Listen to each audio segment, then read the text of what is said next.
Let us see this experiment once again before going to another experiment. So first thing, when we bring this magnet close, we see some deflection. When we took this magnet away, the deflection was in opposite direction. That means current in reverse direction. If magnet is not moving, no deflection. If this magnet is bring at fast speed, the deflection was more. The deflection was more. At slower speed, deflection was slow, that means less current. At higher speed, more current. If we start moving this coil instead of this magnet, then again same effect. So it does not matter whether we are pushing magnet this side or coil this side. So it is the relative motion between two. So ultimately, if the distance is reducing, we will find current, or if the distance is increasing between them, we will find the current. And last thing is that suppose if north pole is changed to south pole, all the positive will become negative. That means effects will become negative. Now let us come to next experiment, experiment 6.2. So let us see the figure first. In this experiment, so the first coil will remain same, C1. This coil is same, a bigger coil attached to a galvanometer, no battery, but that magnet has been replaced by another coil. What we have done? We have changed this bar magnet into a coil.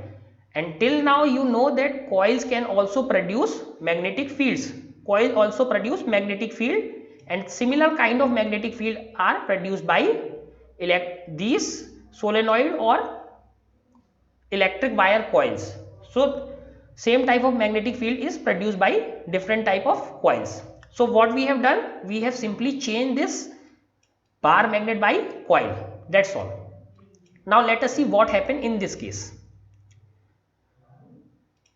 In figure 6.2, the bar magnet is replaced by a second coil C2. So coil 1 is remaining the same. What we have changed? We have just changed the coil connected to the battery, but this coil is connected to the battery. This is not connected to galvanometer, because only when connected to the battery, then it will produce magnetic field. What you can see here, this coil is connected to a battery.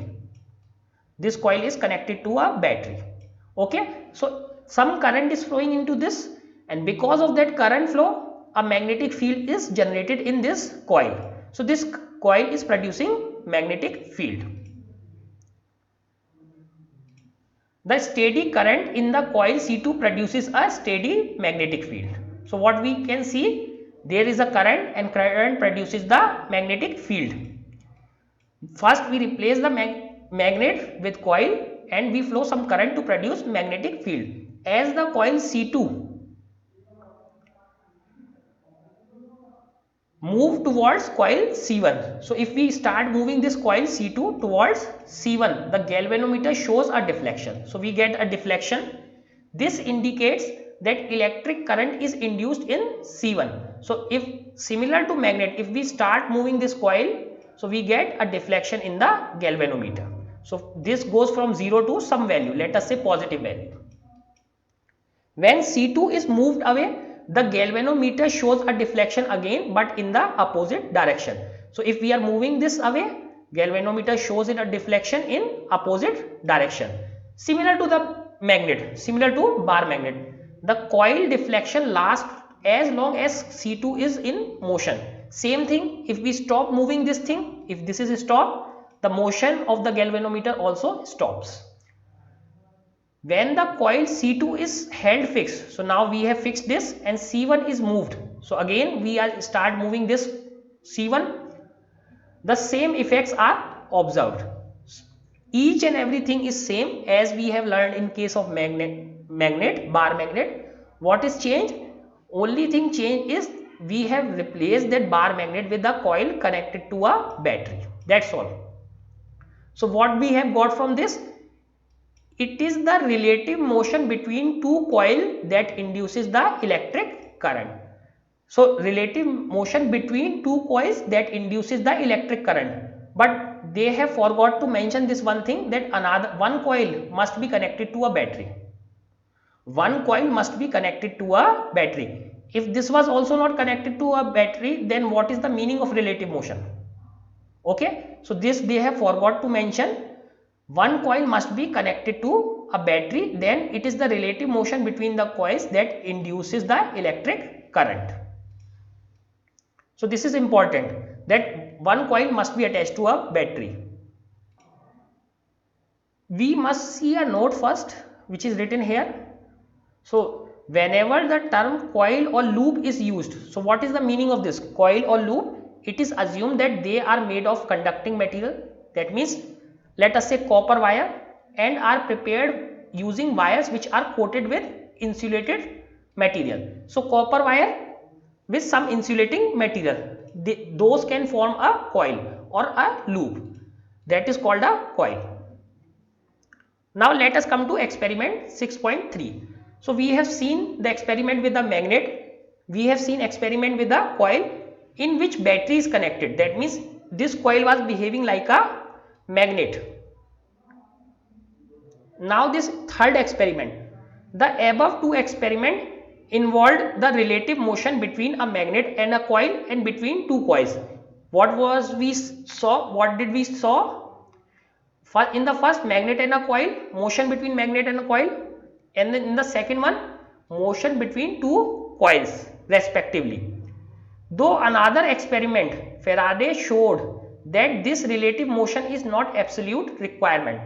Till now we are seeing that either coil or magnet should be in motion, or one of the coil should be in motion, or there should be some relative motion. But in another experiment, Faraday showed that we don't even need the motion. We don't need the motion. Faraday showed that this relative motion is not an absolute requirement. That means that even without motion we can produce electric current. Now this figure 6.3, this figure, we have two coils C1 and C2. This first coil and this second coil, very similar to 6.2, very similar. Coil C1 is connected to a galvanometer G, same thing as we are doing, while coil C2 is connected to a battery. So again it is connected to a battery, but what is different? It is not directly connected to a battery. This time we have a key. This time we have a key through a tapping key.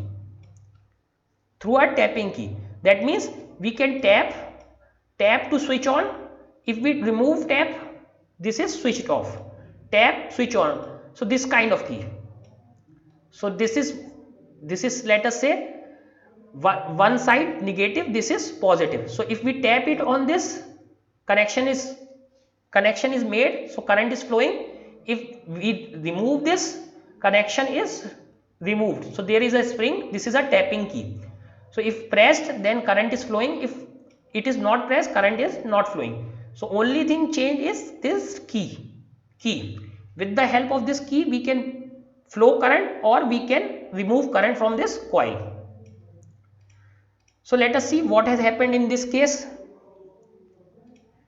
It is observed that galvanometer shows a momentary deflection when tapping key K is pressed. So momentary deflection, that means immediate deflection when key is pressed. When key K is pressed, the pointer in the galvanometer returns to 0 immediately. Once that key is pressed, so it goes here, then again comes back, goes here, then comes back. So this is momentary deflection. So what is, as soon as you press the key, this goes from here to here and then comes back to 0 position. If the key is held pressed continuously, there is no deflection in the galvanometer. So if we continuously keep it pressed, then there is no deflection. When key is released, a momentary deflection is observed again, but in opposite direction. So deflection when we press the key and deflection when we remove the key or release the key. Pressing, deflection, releasing, deflection. If we leave it like this, no deflection. If we keep it pressed, no deflection. Only at the time of pressing or releasing. Releasing in opposite direction, It is also observed that deflection increases dramatically when an iron rod is inserted among the coil along their axis. So if we put, it is also observed that deflection increases. Suppose if we put some iron rod is inserted into the coil along their axis, then this deflection will increase. That we know because now the magnetic effects will be much more enhanced. This we have learned in last chapter. As soon as we put some ferromagnetic material, the effect of magnetism is several times, definitely. Now what is happening there, that when we are pressing the key, so there is deflection. When there is no deflection when it is continuously pressed, because there is change in magnetic field. As soon as we press, magnetic field is switched on. That means previously it was 0, now it is B, so it is changed. When it is switched off, so previously it was 0 B, now it has been 0, so there is change. So it is not the magnetic field but the change of magnetic field that is giving rise to current. So previously it was 0, as soon as we switch off it becomes B, and if we keep it pressed, so it is B, so there is no change. So only change in magnetic field, as soon as we remove the key or release the key, B becomes 0. So again change from B to 0. So these are the changes that are giving rise to electric currents.